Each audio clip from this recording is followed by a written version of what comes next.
All right, good evening. My name is Mike Benner. I'm the Public Information Manager here at the Portland Police Bureau. I want to welcome everybody and thank you for joining us on such short notice.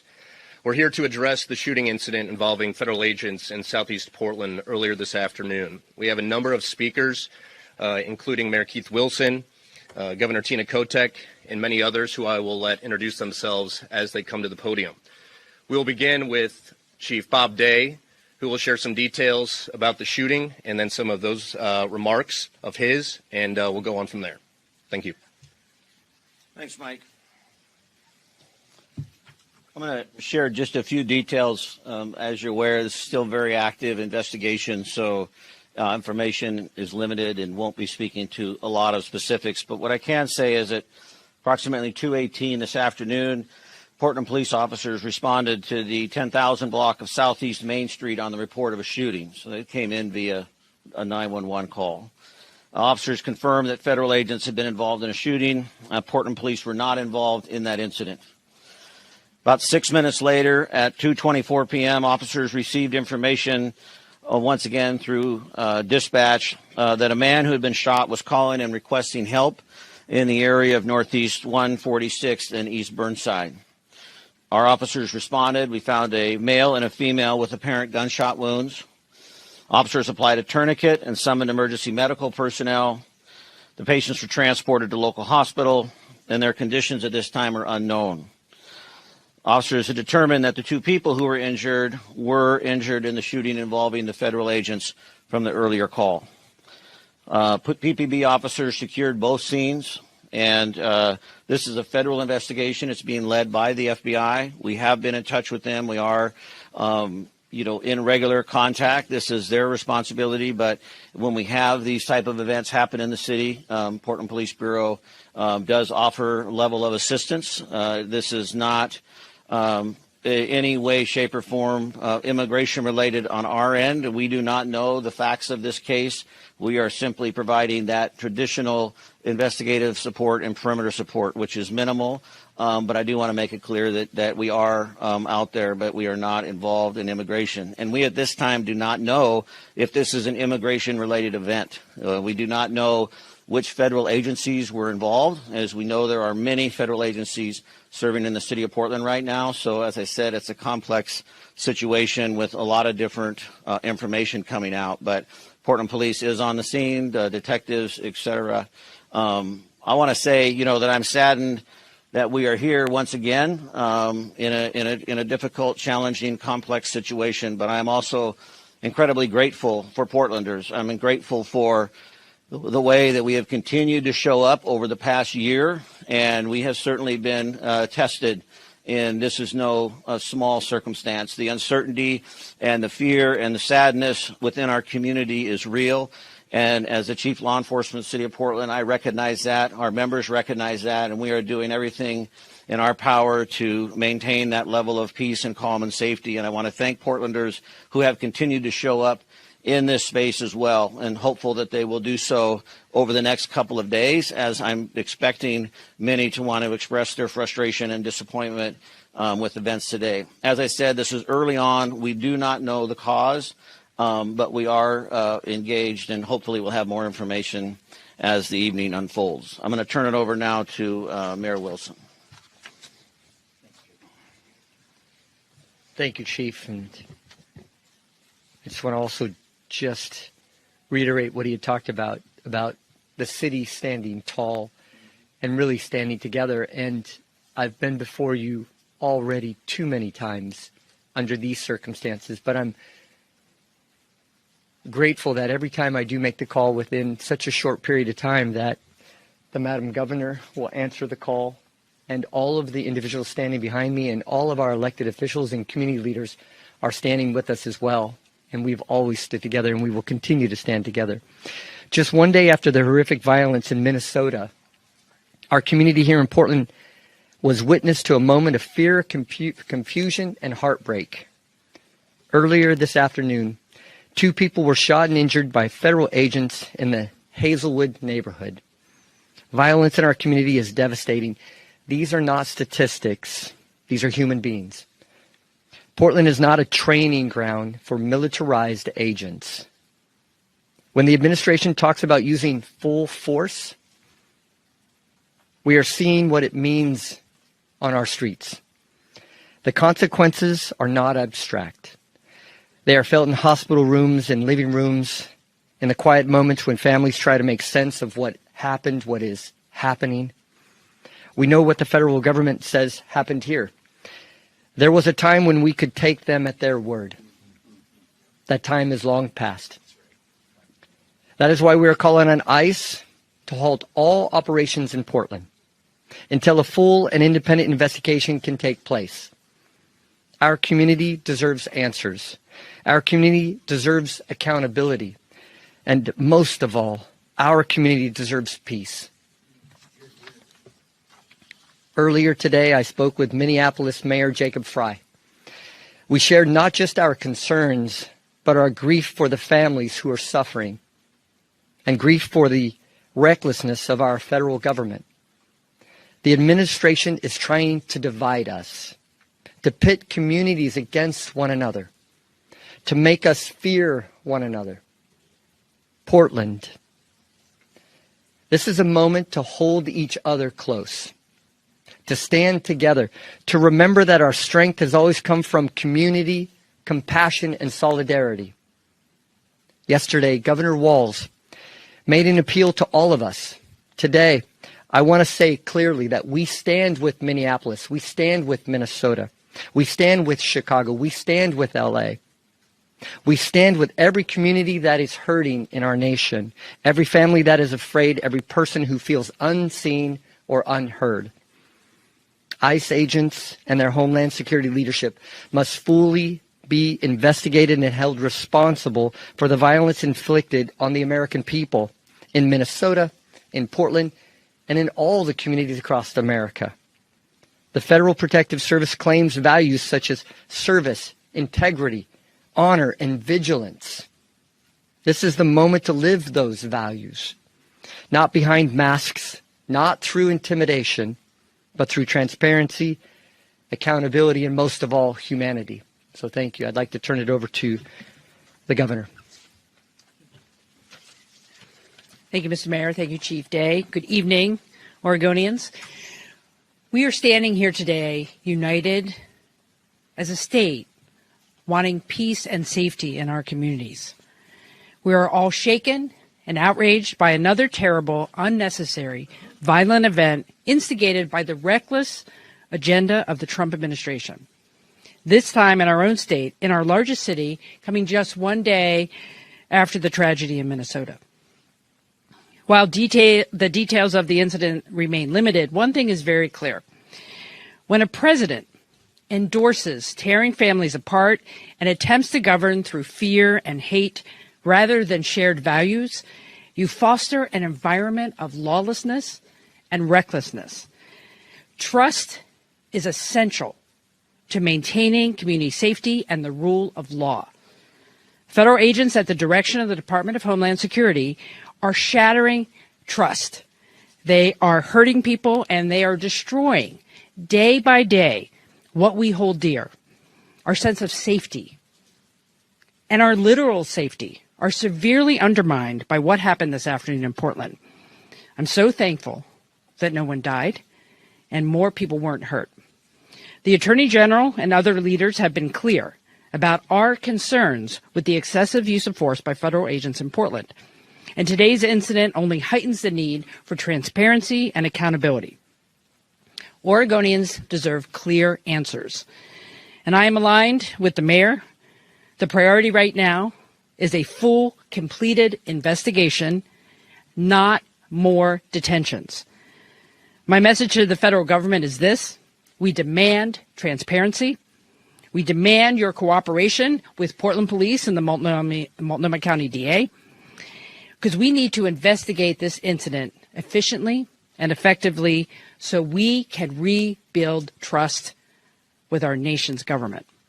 There are those who want to cause chaos, but Oregonians know how to stand up and speak out peacefully. We must remain united in peaceful opposition to efforts to tear our community apart. We must not turn against each other. We must stand neighbor to neighbor. We must not take the bait. And I want to end by saying I'm grateful to the first responders who have been managing this incident today here in Portland. And I stand and we stand united with Americans across our country and with Minneapolis and Minnesota in light of these very troubling events. Thank you. I'd now like to hand over the podium to Senator Casey Jama, Democratic leader in the Oregon Senate. Well, good afternoon or good evening, everyone. My name is Senator Casey Jama. I also serve as the Senate Majority Leader. I live Hazelwood neighborhood. The incident took place not that far where I live in my home. I'm raising my 2 children and live with my wife. I have a few messages, but let me start to say this one first. My prayer is to the families and those who are hurt, and I hope they will recover speedily. As I said, I have been in this country about 28 years and I'm a former refugee. I have never thought I will see this moment in the United States of America. This is a challenging time for us. My colleagues and I are working together to ensure that we address this issue at the state legislative level. We want to do as best as we can to protect the Oregonians who are fearful, who are scared, who are facing persecution under federal law. So we're going to introduce quite a number of bills that will be trying to minimize the impact of ICE in our community. I'm outraged and angry and frustrated, as many Oregonians are. Let me speak to Oregonians. I share your frustration. And immigrant refugee community, let me talk directly to them. I share your fear. I share your challenges that we're all facing. And I know that the struggle is real. Let me say this to the Oregonians. Oregonians are welcoming. State of Oregon is welcoming state. We want to keep that way. We want to fight for that. We want to work hard for that. And we want to make sure that all Oregonians feel welcome.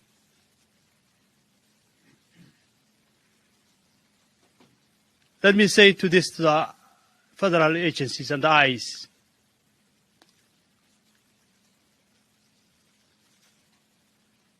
This is Oregon. We do not need you. You're not welcome. And you need to get the hell out of our community.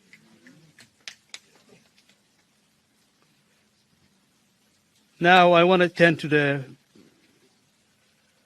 podium to Multnomah County Chair Jessica Figebert Peterson.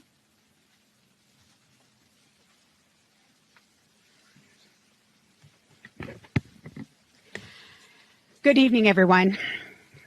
If we were living in anything close to normal times, we would not be here right now. We should not be here right now. We should not be here right now because federal agents should not be in Portland neighborhoods shooting people. We should not be here right now because Renee Nicole Good should be alive and with her family in Minnesota right now. I want everyone to know that Multnomah County stands united in support of our immigrant and refugee neighbors and everyone opposing this injustice. I am proud to be joined tonight by Commissioner Moyer, Commissioner Edwards, and Commissioner Jones-Dixon. Enough is enough. The terror and violence ICE is causing in our neighborhoods must end now. At this moment, we don't know what precipitated the incident, the circumstances that led to the shooting, or the identities of people involved. The FBI will be leading the investigation, and they need to allow local law enforcement to participate, and they need to be transparent and accountable to local governments. We know that this news is incredibly alarming and upsetting. We know what happens today speaks to a fear that we have had since last fall when federal law enforcement and immigration agents first increased their presence in our community. Multnomah County will not stand by as federal governments attack our neighbors. Just this morning, our board unanimously voted to extend an emergency declaration in response to the ongoing harm of ICE activity, and we will keep showing up in every way that we can. During our vote, I shared that over the holidays, my office received a string of emails and calls from neighbors in the Brentwood-Darlington neighborhood who are asking for help to find 2 neighbors who were kidnapped by federal agents the day after Christmas. Both of these people are the primary breadwinners for their families, and their children attend the local elementary school. As a parent, my heart breaks for their families and the whole community that has been impacted by these cruel actions. Add to this the horrific murder of Renee Nicole Good in Minnesota, the dozens of lives that have been lost in ICE detention this year, and now a shooting here in Portland. And we can only conclude that this federal activity is a threat to our entire community and is a threat that is growing every day. In light of this, our community is calling on us to act, to deploy resources to support the families impacted by federal activity, and to do all that's in our power to ensure the safety of neighbors going forward. That's what the state of Oregon, Portland, and Multnomah County leaders have done and will continue to do as we respond to this crisis. That's what the people of Portland have done, representing the best of Portland to the whole nation as we continue to stand up for injustice. Thank you to all of you who have come out to protest the cruel and authoritarian actions of this administration while representing Portland's values. Keep showing up the way you have been. Keep raising your voices. Keep showing everyone who we are. Our neighbors and the literal crosshairs of this administration need your support now more than ever. Our solidarity is our strength. These are dark times. There's no getting around that. But I know that together we will persevere. Thank you. And now I would like to turn it over to Portland City Councilor Loretta Smith. Good evening. My name is Loretta Smith, and I'm a counselor from District 1. I stand here with my other counselors, Counselor Candace Avalos and Jamie Dunphy. This situation just got real. This is not a PlayStation moment where you can shoot folks and they come back alive again. I live in that district. The struggle was already real for immigrants and refugees who live in our community, in our neighborhoods. And now I have to go home and tell my son and my 3 grandkids that they cannot stop for law enforcement because they're going to be afraid by looking at law enforcement that they might have the same thing happen to them that happened today. That is so unconscionable. That just a day later, what happened in Minneapolis, happening right here in Portland. This is very personal for me. And people who look like me, they shouldn't be afraid to walk around in their neighborhoods, walking to school in the morning with their kids. They should feel comfortable in their neighborhoods. And now we're disarmed now. We don't know who to trust. But I want to say here, I support the mayor, I support the governor in their efforts to do the things that we need to do to get ICE out of our state, in our city, in our neighborhoods. The harassment, the violence, the unconscionable walking around and infiltrating our communities as if we're some sort of third world country. It's not cool. And it's not something that we should support. I feel good. I feel strong standing next to my elected leaders and my community leaders behind me. We have to do whatever we need to do to make sure that ICE is no more. Thank you.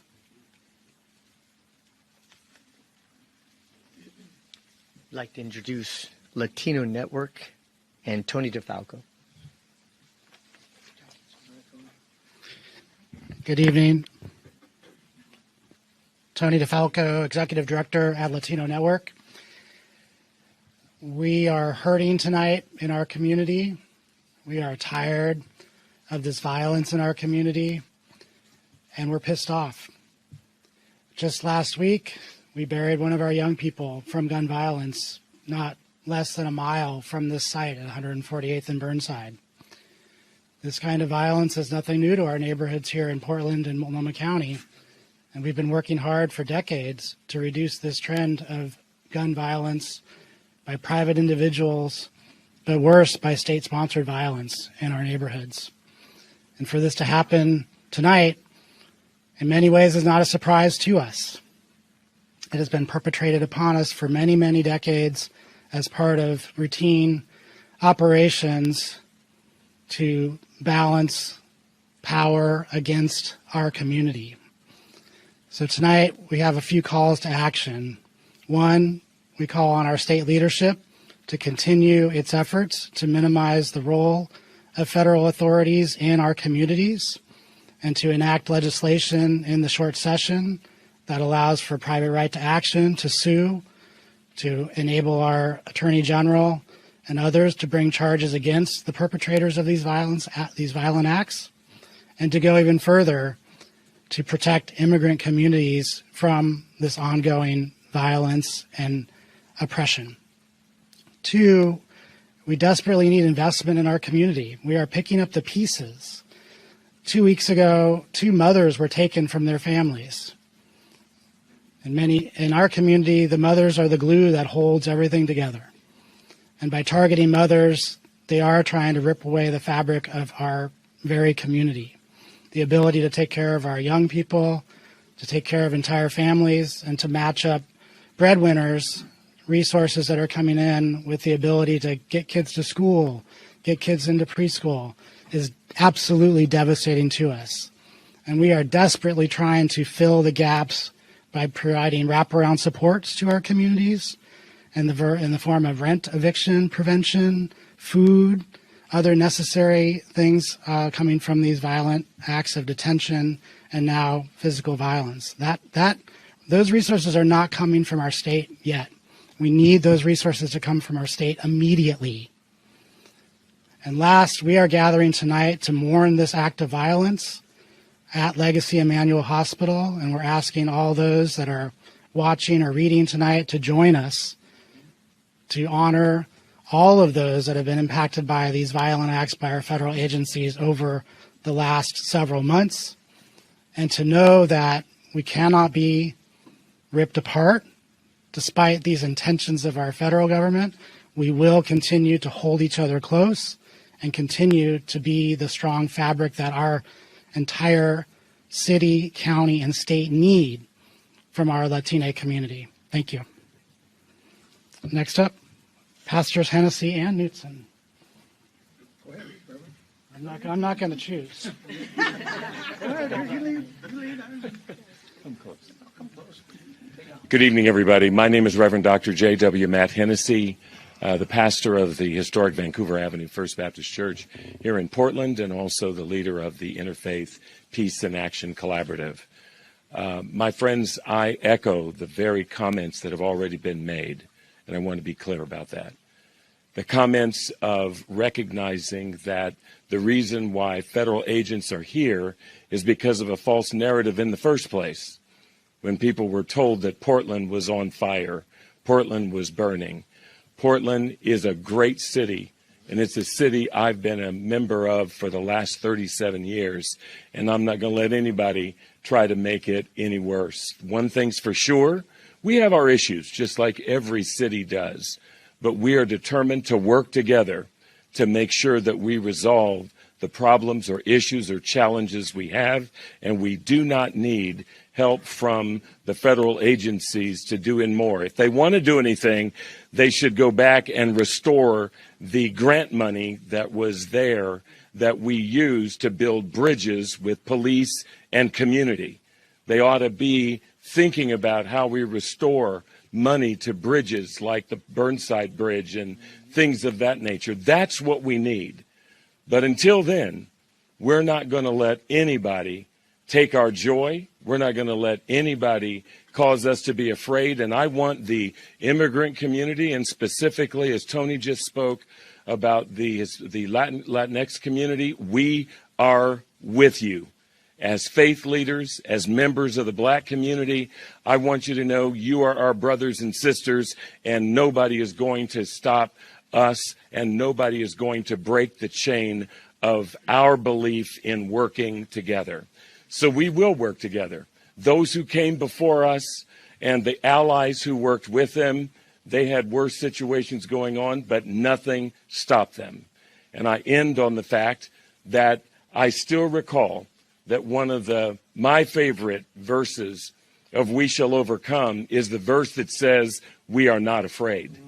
We are not afraid, and we will not be made to fear. We are going to rise above it, reach out to one another, and do everything that we can to work together, pray together, protest together, peacefully together, and remember, let's not take the bait. We can do this peacefully, and peace and love always win.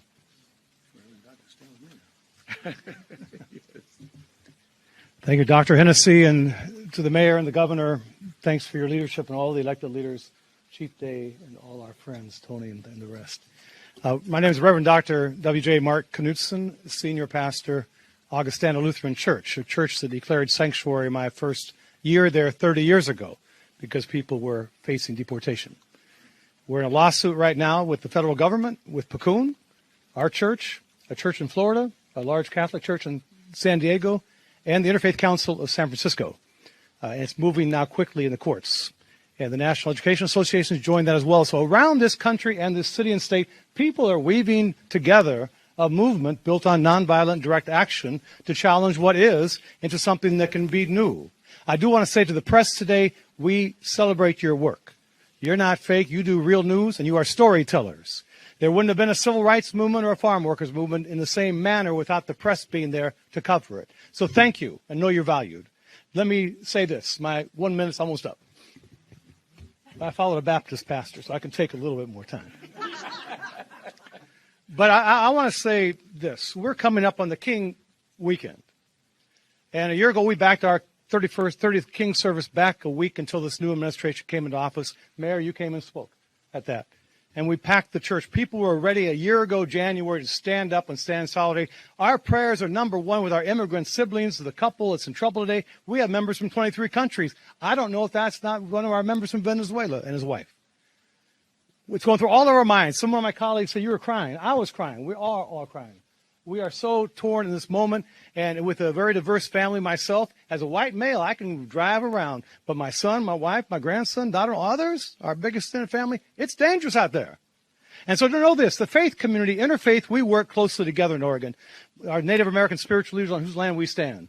Jewish leaders, Muslim leaders, Hindu leaders, Sikh leaders, Christian leaders, other people of faith and people of just goodwill to say enough is enough. This cannot continue. It isn't human. With King's celebration coming up in just a week, his last couple sermons at Ebenezer and then at the National Cathedral and then at Riverside Church in New York, he said the biggest purveyor of violence in the world in 1968, the week before he was murdered, is our own government. Those words 60 years later train truly because we have sisters and brothers who are us, our brown and black siblings, our LGBTQ members are afraid tonight, and we should all be standing in fear and holding together one another and saying to this man in the White House, and I know you're watching, I'll call you out, study your scripture. Don't be doing theological malpractice. Study your scriptures. What does the Lord require of you but to do justice, love kindness, walk humbly with the Creator and with one another. And in that spirit, Oregon, you've shown we can do this nonviolently. Read the 6 principles of nonviolent direct action. Keep doing what you are doing in a peaceful way. We shall overcome. God bless all of you. God bless our elected leaders, our civic leaders. All of us together, we can do this. Thank you.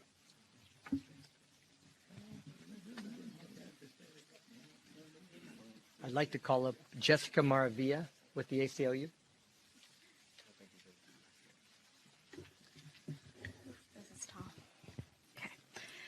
Good evening. My name is Jessica Maravilla, and I'm the Policy Director for the ACLU of Oregon. We're an organization dedicated to protecting civil liberties and civil rights, and a core part of our work is defending immigrant and refugee rights.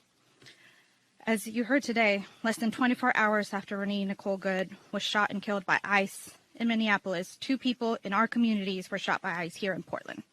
Our hearts are with those who were injured, their families, and with everyone carrying fear tonight, because this is not an isolated incident. This is the continuation of ICE harming our communities.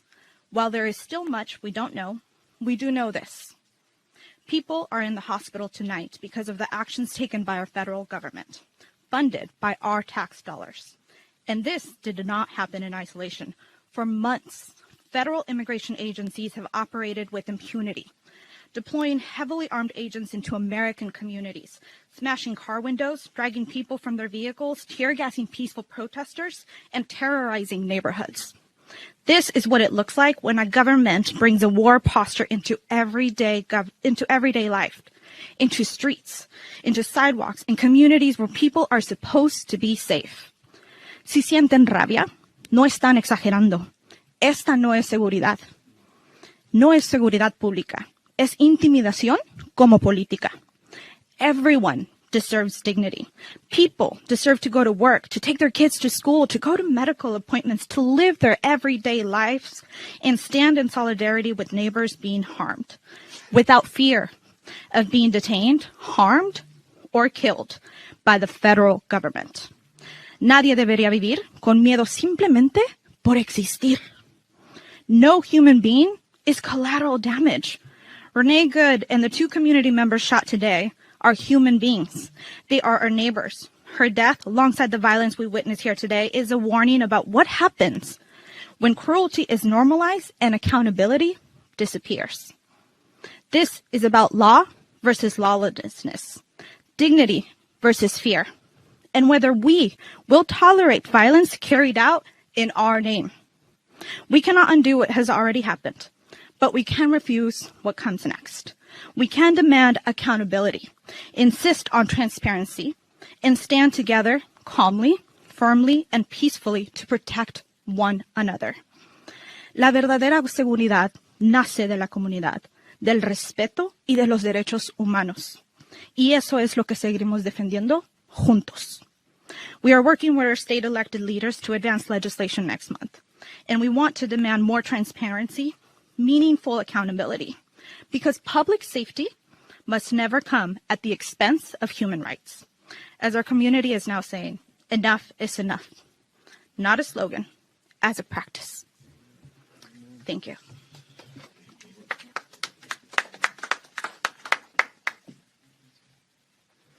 Buenas tardes, everyone. Mi nombre es Andrea Valderrama, el representante estatal del Distrito 47, Outer East Portland. Good evening, everyone. My name is Andrea Valderrama. I'm the state representative of House District 47, and I live in the Hazelwood neighborhood. I am horrified by the violence that we've heard about just down the street from my house where I was today. My heart goes out to those hurt today. I've been proud to be the first proven American to serve in the Oregon legislature. My family came to this country fleeing really the same type of violent tactics that we're seeing in my neighborhood and in this city and across this country today.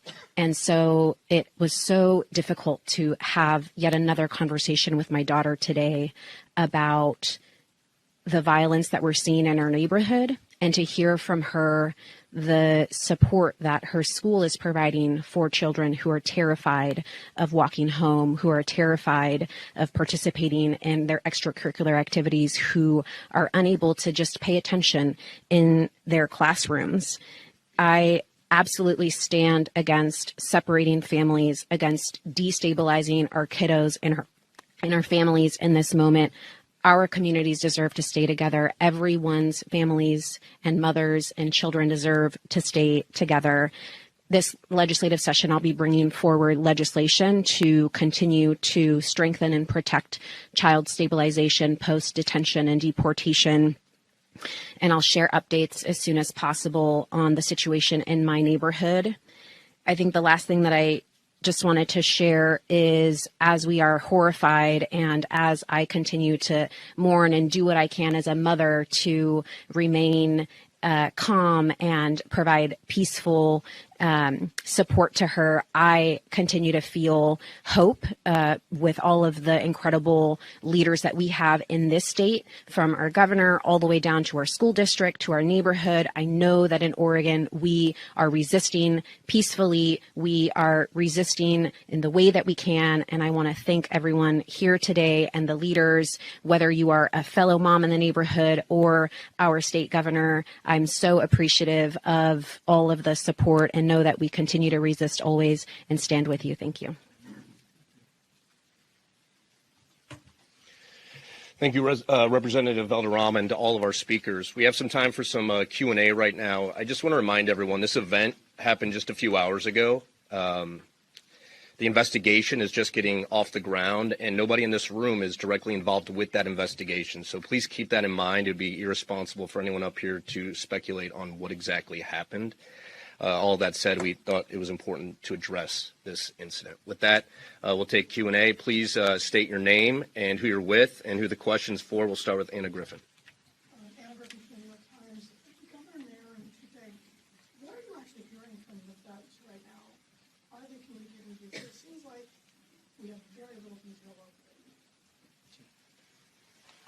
Yeah, shortly after this event occurred, I did have a phone call with the Assistant Special Agent in charge here in Portland of the FBI, and we've been in regular communication with them. We, of course, were on scene, as I mentioned, out on 148th and Burnside, and as well as Portland Adventist, where federal officers were. So we quickly had, sergeants on scene to collaborate with their supervisors. So we are in communication as of just before this briefing, knowing that, we're in communication with one another. But it is their primary responsibility, primarily the lead.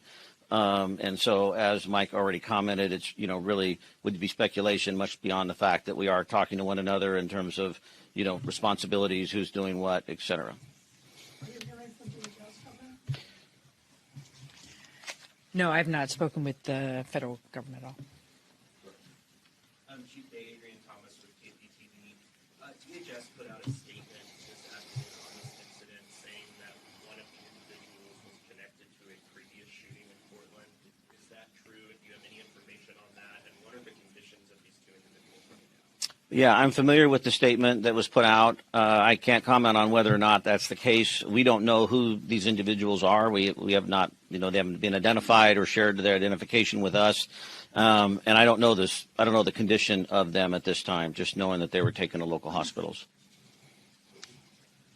John Adams from KGW. We saw in the incident in Minnesota that there was surveillance video readily available after the incident. Are you aware of any surveillance video that may have captured this incident? I'm not aware of any at this time. No, have not seen any. Hi there, Chief. Shane Dixon Cavanaugh, reporting with the Oregonian. Do you know whether or not training in Aragua is active in Portland? I don't have any information that would link that at this time. No.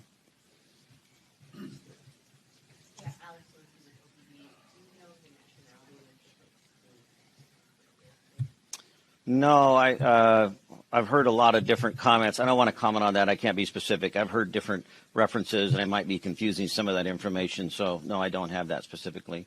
Is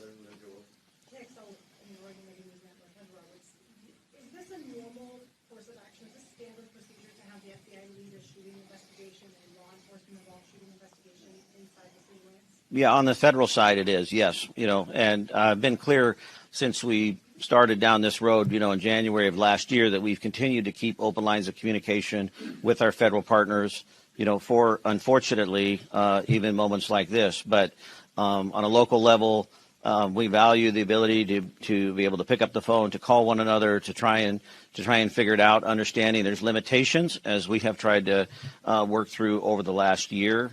And so we are present in a role that's supportive of trying to make sure that this is done equitably and accurately, safely, but they are the primary lead on it.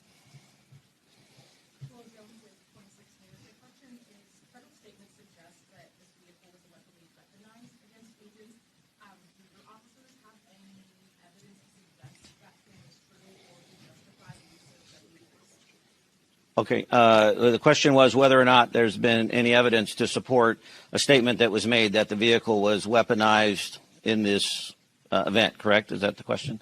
And we don't have any information on that. As I mentioned, we responded after the fact to both the shooting scene. Once we were at the shooting scene, the vehicle was already gone, because then 6 or 7 minutes later, we responded to where the victims had called 911. So we don't have any firsthand information.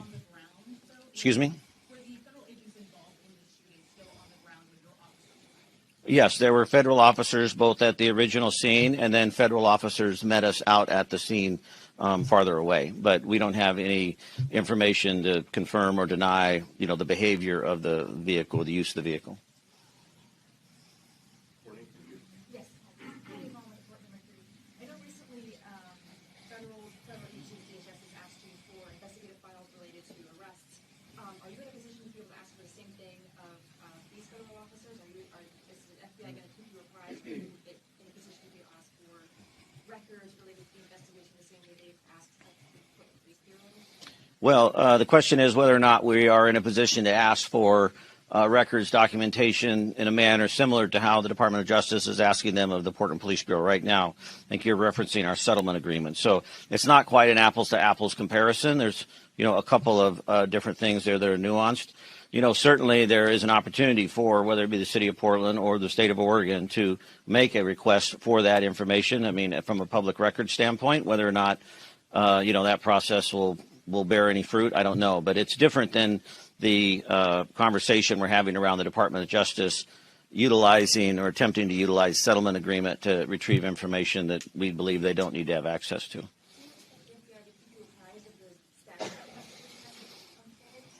Well, this is uncharted territory for us. I'm not exactly sure.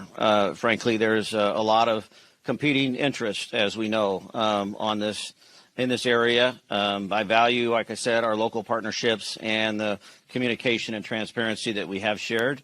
But there's also a lot of cooks in the kitchen here with a lot of strong opinions.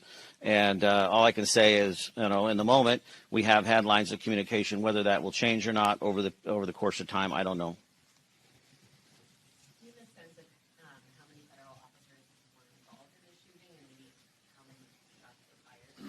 No, I don't have the details of that right now. Anything else? Question. My name is Ernesto, Chief Executive of Castina CDC. Chief Day, what is your assessment regarding the national trend in terms of involving ICE, border patrol agents, and transport? They're always right. So what makes us believe that any investigation that they conduct will be accurate, just, and real? And what is the role of our authorities locally to unravel, to counter, if you're not involved at all? What makes us believe that we are already sacrificing and saying things online and in public outlets that these people were from Tren de Aragua, that they were from the Constitution Ring and transport? I mean, they already made the judge. In Minnesota, you already saw this. They stepped away from involving local police enforcement and kept that investigation with just the FBI, which obviously is going to lean towards benefiting the federal government entirely. I don't trust the federal government whatsoever. So what are we doing, to counter that kind of misinformation they provide? Yeah, and just to summarize, I want to make sure I'm hearing the question correctly, is, what are we doing specifically to challenge or potentially counter the narrative or the description of events or the results of the investigations, et cetera. And this has really been sort of the crux of the conversation over the last year, and it's something that weighs heavily on me as a local law enforcement leader. What is the position not only of, myself, but also the Portland Police Bureau in general? We are, actively working with as many folks as we can, whether it be our city attorney, the Attorney General's office, the governor's office, et cetera, the mayor. We are constantly evaluating what is our role. The challenge I think that many of us are facing, understandably so, is the want for certainty, the want for clarity, and what saddens me in this process is the tearing down of legitimacy around law enforcement, and something that we have worked so hard for in this community. I stood here just a moment ago thinking that this is really an example about how joy and sorrow can coexist at the same time. because this room represents something that's unique in terms of, as a police chief, in terms of the relationship for community. So I hear what you're saying, and to answer your question specifically, at any opportunity that we have that we're able to step in, much like we are doing tonight, we try to take advantage of that, and not take advantage of that in a bad way, take advantage of that in a sense that we want to be available to determine as much information as we can to try and bring legitimacy to the process. But there are, longstanding historical court decisions and authorities granted to the federal government that are certainly being tested over the last year in the area specific of policing.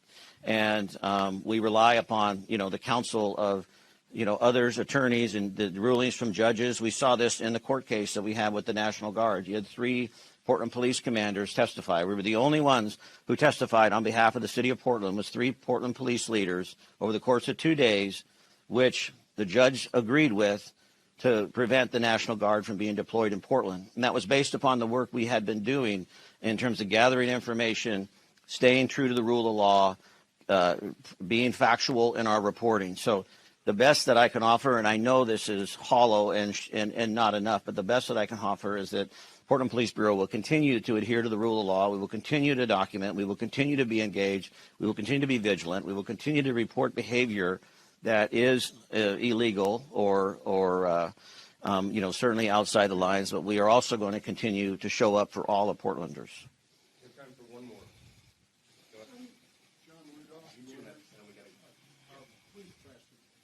Homeland Security put out a tweet on X a couple of hours ago alleging a whole array of facts about the shooting. Have you seen that? Yes, I have, but I have no information to verify the validity or accuracy of it. Natalie Purdy with Political. My question is for the governor. I know you've spoken to the president in the past, and there's been situations sort of similar to this. Have you reached out to the White House?